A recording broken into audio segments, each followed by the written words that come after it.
Cosec square এ minus cot square এ সমান 1, এটা সূত্র আছে।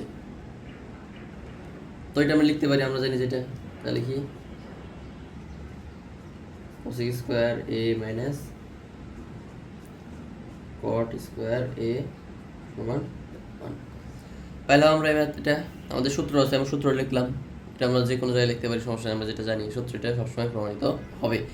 যাই হোক, এখন হচ্ছে তাহলে কি এটা এ, এটা এ ধরো, কোসেক এ ধরো, আর এটাকে বি ধরো, তাহলে কি A square minus B square সূত্র পড়ছে না? A square minus B square সমান আমরা কি জানি? A plus B into A minus B. তাহলে cosec A plus cot A into cosec a minus cot a।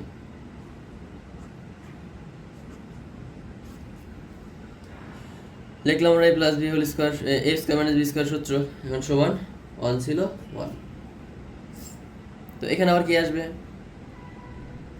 এখন আসবে আমাদের এখানে মান কার আছে দেখো তো একটু মিলে। এই দেখো, এই যে দেওয়া ছিল কি a মাইনাস বি,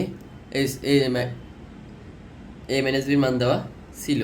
তাহলে এখানে a মাইনাস বি আছে, যে a মাইনাস বি অর্থাৎ cosec a minus caught a। তাহলে আমরা লিখতে পারি cosec a plus cot a into 4/3 equal 1। পাইছি আমরা এটা? এটা তো দেওয়া ছিল, যে এটার মান দেওয়া ছিল কোসেক a মাইনাস কট এর মানটা আমরা জাস্ট বসায় দিছি। এখন কি করব? এইটাকে আমরা ডান পাশে নিয়ে যাব, আমরা ডান পাশে নিয়ে যাব। আচ্ছা, ডান পাশে নিই তাহলে।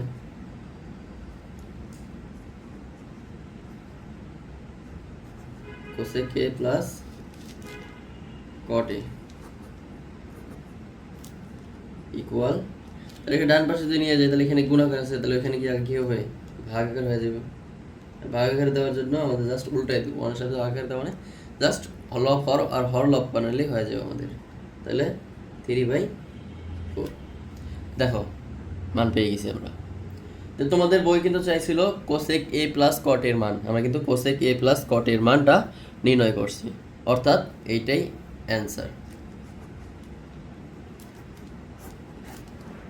এটাই অ্যান্সার। আশা করি তোমরা বুঝতে পারছো। দেখা হবে নতুন ভিডিও নিয়ে। আল্লাহ হাফিজ।